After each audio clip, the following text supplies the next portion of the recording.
tangled up, you have the states all tangled up as well. That's the kind of the deepening of the crisis. The attempt to bail out the banks transfers this financial crisis into a crisis of the state system.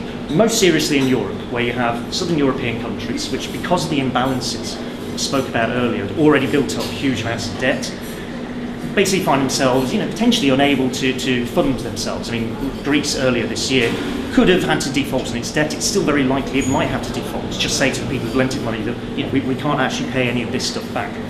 So that's kind of the situation we're in now. You have a financial crisis which was not really solved so much as hedged off somewhere else, hived off somewhere else through the use of government borrowing. That government borrowing then creates a crisis of the states because it is so big, it is so much money, and the people that they borrow the money off kind of want the money back, that it's a serious crisis for the government itself, particularly in Europe, but frankly for this country as well. The consequences of this, I think, are three things.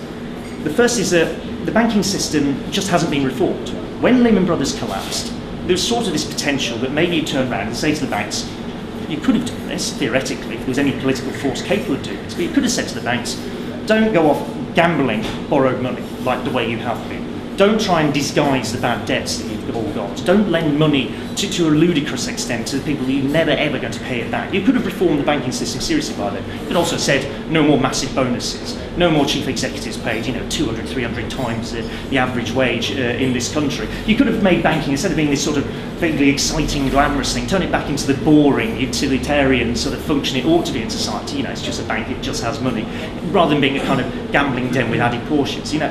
They could have reformed the system then, but they didn't, and they didn't need to because they handed over the money instead. And it's like when you have if you have a small child who does something wrong, you've got indulgent parents who don't punish it in some way, then the child just carries on doing exactly the same thing.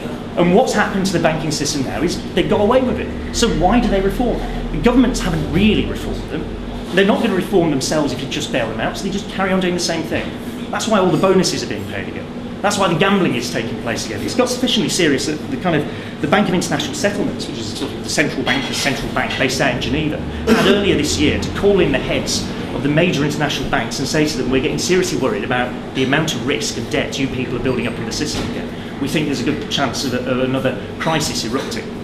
And that is precisely what leads on to the second consequence of this. Because there's a lot of talk about the cuts being, something that the Tories do because they're bad people, which is true, they are, and they're ideologically motivated, and it's just something they want to do. They get in power and they think, let's just cut loads of stuff. That's kind of true. They would like to do that, but there's a kind of deeper problem here. And the deeper problem, I think, comes out of this, which is a realisation, because it's the only way to really start to explain why you're suddenly facing massive public spending cuts of this scale. I mean, you're talking about some departments facing 50% cuts in their budget, with the risk that it will drive the entire economy back into a recession, with all the political risks associated with it for the government. What helps explain it is that they know full well that the banking system isn't really reformed. And they know very well if it isn't reformed, then a crisis like we saw in 2007, 2008 could happen again. And if it happens again, the banks will come running to them and say, you need to bail us out.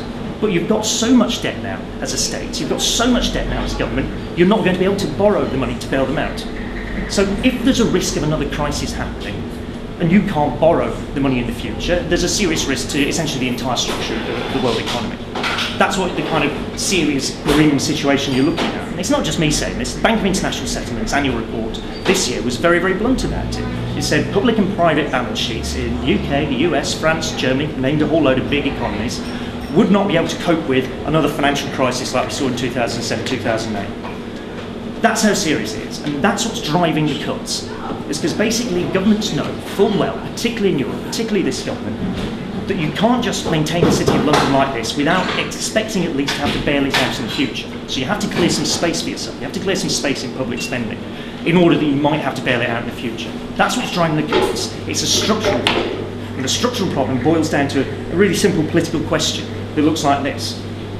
Essentially, the government's saying to us, it's pretending it has to do it, but it's saying, okay, look, you can either have a welfare state, that requires public funding, or you can have a City of London, that requires public funding. That's the political choice we end up confronted with as a result of this structural crisis. British capitalism is too weak to do both. You can't have the City of London and the welfare state like we had over the last 10 years. Sort of welfare state, not a brilliant welfare state, but nonetheless it's there. Certainly more there than the Tories want to make. It can't afford to do both. So the political choice we're all now confronted with, and the political choice the government has made, actually, is to force us to say, you've got to have the City of London, that means no more welfare state. That's the choice. That's what it boils down to. Because of this being a structural crisis of capitalism, because capitalism is in a weak position, profits are not particularly high, growth is not particularly great, because of this we end up with this grim choice. Now what I think we have to do is force the government, it's a government of millionaires, 18 out of 23 people in the cabinet are millionaires. It's Tories and their kind of yellow Tory hangers on. These are not people who are going to be naturally inclined to choose the welfare state at this point, to choose public spending on public services. What we have to force them to do is to make that choice in a different way. We need a political movement that can start to address the political question of this choice, pull the government, force it away from continually wanting to bail out the City of London and into supporting public services. But that also means you have to have a go at the city, you have to go at the banking system, you have to start to seriously reform it, you have to start to seriously tax the wealthy, you have to seriously stop the gambling that takes place just down the road from here.